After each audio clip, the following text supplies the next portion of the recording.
everybody, welcome to another edition of PoCommunity. I'm Mike Arbut and I'm sitting here with Jessica McAndless from Larkspur Creative. Larkspur Creative. How's it going? Good. How are you? I'm good. Tell us about yourself and Larkspur.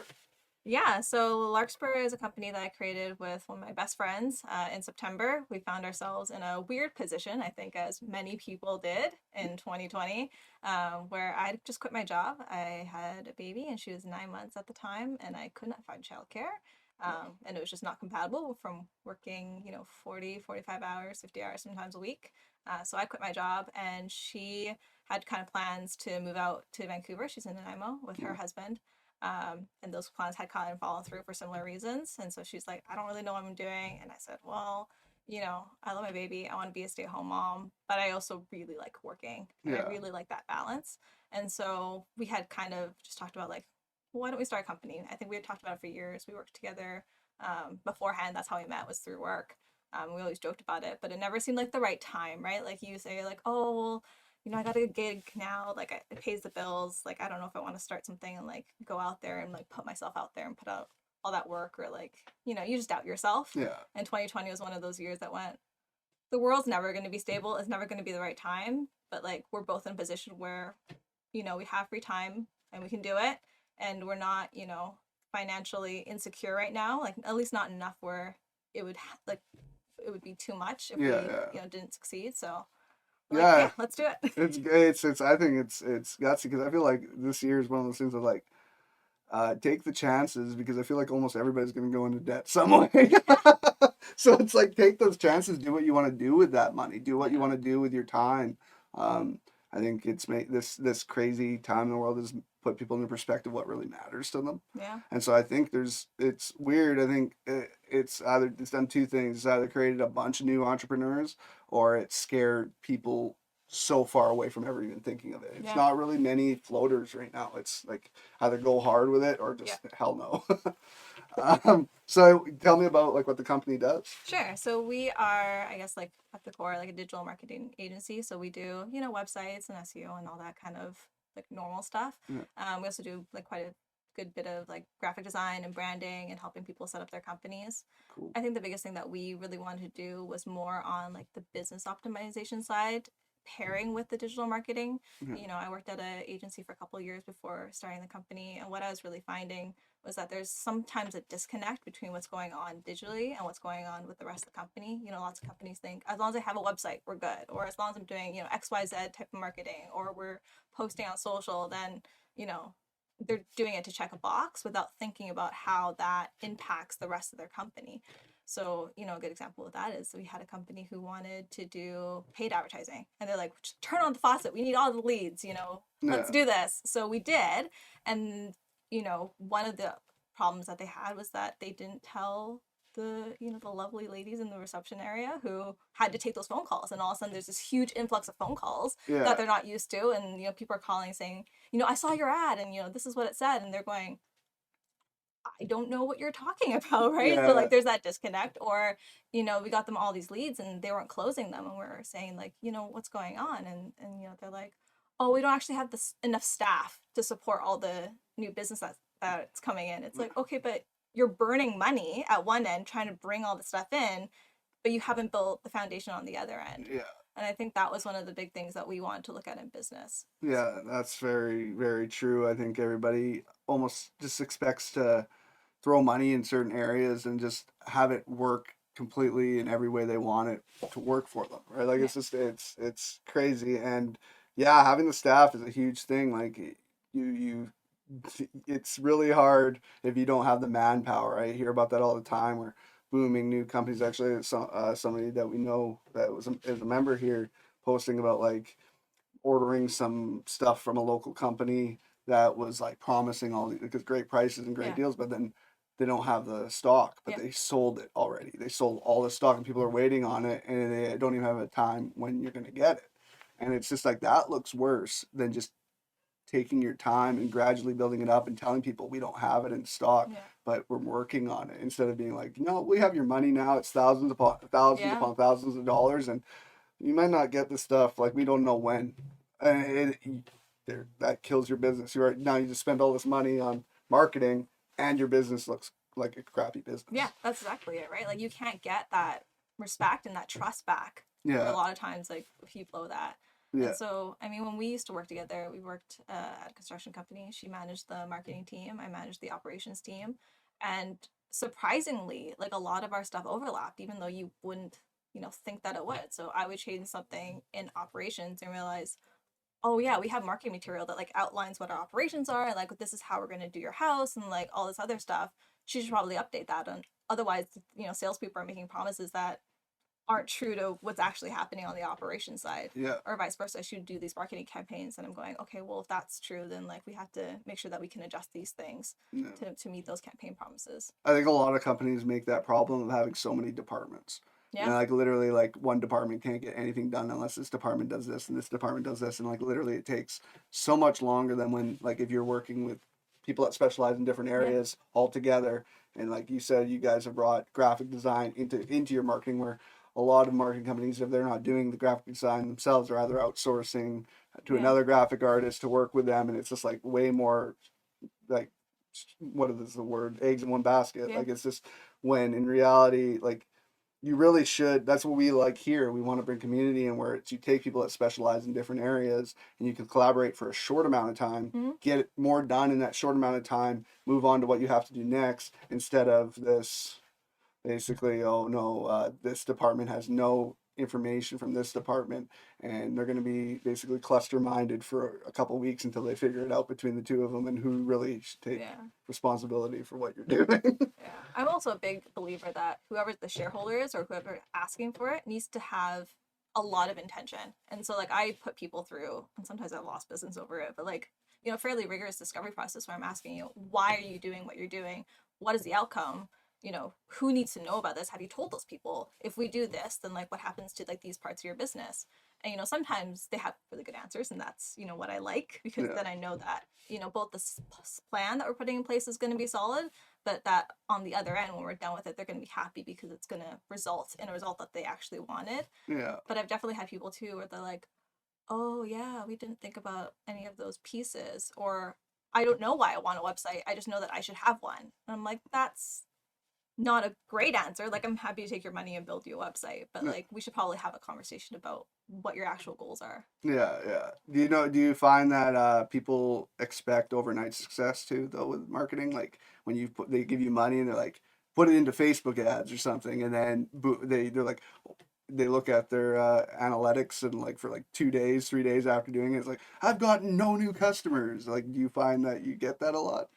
Yes and no. Like I find there's probably two camps. People who think that it's overnight, they're like, well, these people on like whatever YouTube have are making millions of dollars. I don't understand why we can't do some ads and like do the same. And then there's people who are like, I just want a website because I'm supposed to have a website and I don't care what happens to that website after I build it, right? Like these are two really different camps. The first has its challenges, right? Like people, you have to understand that like it's not overnight, and even if you do something like paid advertising, which is much faster, you still got to dial that in. You still have to put out content that people want to see, right? Like Yeah, people are, I think, much more discriminating of the content that they're ingesting these days. yeah, So you have to put out good content, and good content takes time to build, and you have to put effort into that. I can't just go blast a bunch of ads on your behalf, understanding 60% of your business and hope that you have success, or bring in the type of people that you would want to work with in the first place. yeah. It's very true. Very true. I know. Like, have you? I know we've done a different, like our own ads. We've done it ourselves. We also have outsourced. Um, we like noticing where we're more successful at like certain like Instagram we've had quite success not even just with ads just getting followers. I Yeah, don't know if it's our media niche, it's very artistic on Instagram yeah. and everything, but with what you guys do, do you find that they're like depending on the company different apps and different services social medias they do better for people? Like do you kind of have an idea like if a certain type of company comes to you and is like I want to promote myself and you're like look at what their company is and be like, okay, you're a Facebook company or you're a Yeah. YouTube company, you're just straight up a Google ad or like, you know what I mean? Like can you, does that ever happen? Yeah, absolutely. I think, I think have spent more time on the organic content than we have really on ads. Yeah. Um, but it depends on, you know, who your audience is and what you're expecting. And that comes back to intention again, right? So Yeah. like if you're wanting to grow your brand and to have brand awareness, then something like Instagram is great because you're going to get a lot of followers. Those followers are going to continue to see your content and like buy in over time. But if you need people to buy stuff tomorrow, then you're probably looking at Google ads because that's what people are searching for, right? Yeah. So it's one of those like, do you want to be in front of people and are you okay with that slow burn Yeah. of, you know, people seeing you over time, being interested, and then, you know, building your brand? Or do you need, you know, money in the door tomorrow because you need to make rent? Yeah. And then it's looking at your audience. So yeah, for sure, people, if you have a more, you know, business oriented, you know, B2B kind of business, you want to be on LinkedIn. If Yeah. you Yeah. have more of like, you know, I'm selling e-commerce stuff, then you probably want to be like on Facebook or on Instagram, right? Yeah. Yeah, and I know with us, like our Instagram, like I said, our following there has been tremendous. Very like people responding well, loving it. YouTube, which is the same thing, it's media, has Yeah. been difficult to get Yeah. subscribers and difficult just to, I don't know if it's to get likes and stuff. And it's not that people aren't watching, you get the views somewhat, but it's, I find people aren't logged into YouTube all the time, like Facebook, constantly on that app. You're logged in. Not everybody has a YouTube profile. They just watch Yeah. videos and just watch them as they go. And for us, it's just weird the contradiction, like just like tons of followers one place, Yeah. put as much effort somewhere else, and it's not the same reaction, right? It's just depending on like where your audience is and how they consume, right? Like Instagram is such a immediate gratification where you see something, you click it, and that's it. Yeah, Whereas on YouTube, especially like because you're doing longer format content, you know, they might be watching that whole thing and going, right, I forgot to click like that's yeah, not like a normal like built-in reaction for them. yeah. It's if I find it difficult, I've like done research. I've been like seeing it's like it's crazy, and I know so many people in the like within media, like people with tons of followers doing other things, Yeah. and then they start a YouTube channel and just can't. And then I've seen other people just like all of a sudden just take off. I think sometimes it's luck. Sometimes Yeah. it depends on what you're putting up and your hashtags. Like it really does. Like there's certain things that make it big in just like social media and become like sensations that you're just like this really compared to what I've seen out there that like barely gets any views, barely gets anything, and Yeah. then you see things. I have a few friends that are pretty good as like on social media that's literally their jobs now, and two of them like they're twins, they're local, but they're like worldwide famous. James Corden show has a button that says one of their catchphrases Yeah. on his desk, so he presses the button and it goes like Da Vinci or something. They're called the Voros twins, and like they had all these like really good videos, and then this one that just seemed like kind of a it was an Instagram story, Yeah. and it was one of those things that's just like a random question pops up and the people answer the question, Yeah. and they were asked who painted the Mona Lisa, and then it answered Da Vinci, and they said Da Vinci wrong, and it became like an internet sensation. Yeah. And then they literally have quality product everywhere else that wasn't getting much until now. Now all their Yeah. videos have everything, right?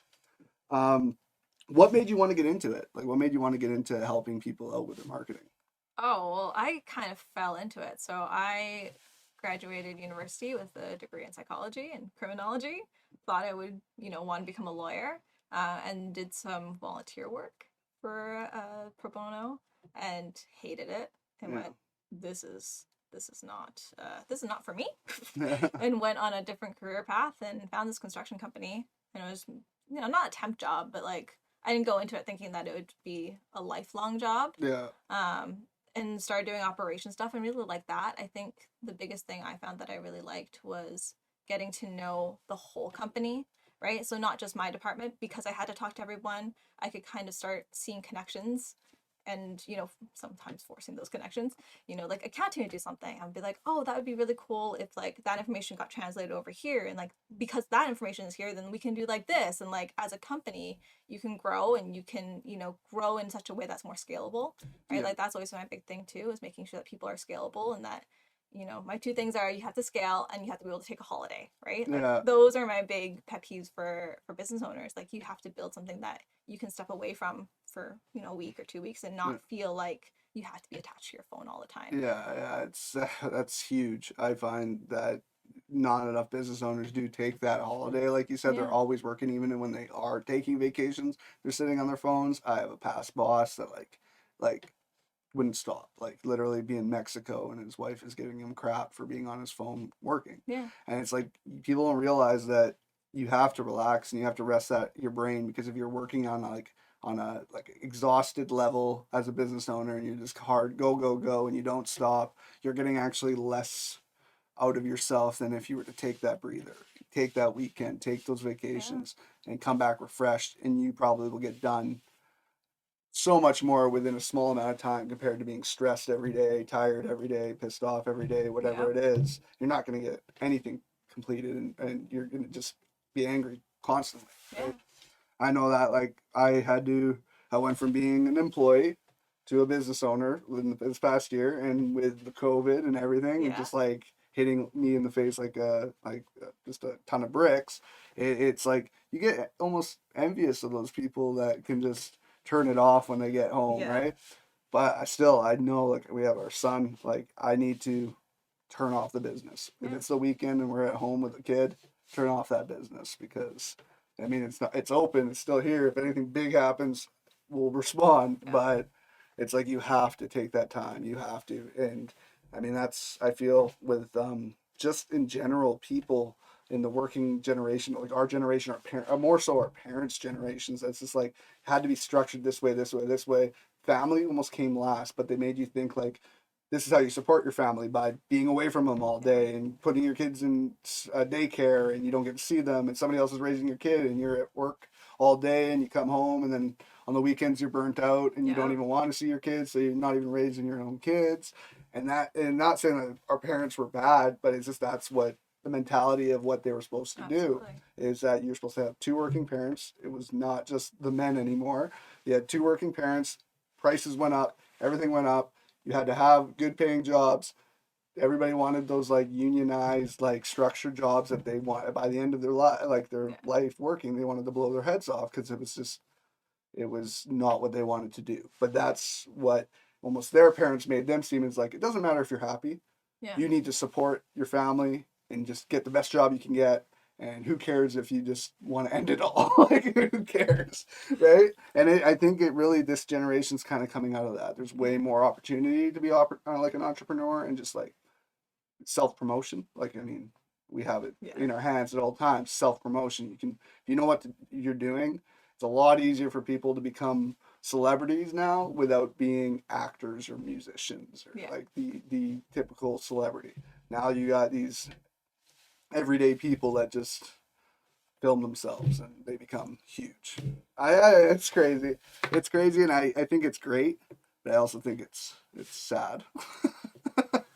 I mean, absolutely. Like, there's that mental health angle for you as a business owner, right? But Yeah. I think, like, for your business too, where I see a lot of companies fail. So, like, this construction company, I don't think I could say their name, but it's a franchise, right? So, Yeah. like, at one point, I was overseeing 90 companies, right? And the thing I kept seeing was that it worked at a certain size with you doing all the work and knowing, absolutely what's going on with everything. But if you don't build certain foundations to let you be scalable and let you go take a vacation and step away from that business, you can only grow so big Yeah. before it all starts to fall apart, right? Because now you're trusting somebody else to do things that the way you wanted them done without the structure of actually making sure that that stuff is in place, Yeah. or you're just working twice as hard with twice as much staff but working twice as hard, which is not sustainable at all. No, it's exhausting.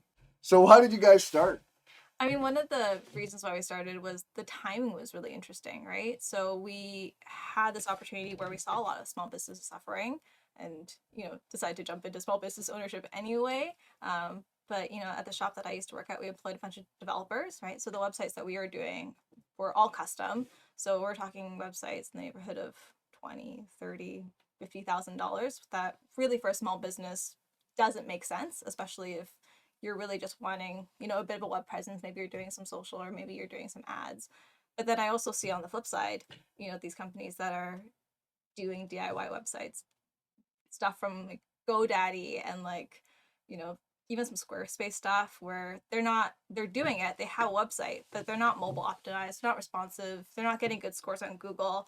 And you see, when you do these audits on Google that their sites aren't performing, which means Google's not putting them into their rankings. They're not doing well. So even though you have a web presence, it's really not doing anything for you, right? In terms of your organic search or even, boosting your paid stuff. Yeah. And so we're like, okay, well, I mean, on the one hand, those programs, what, $99, $150 for a template, like, and you're good to go. Yeah.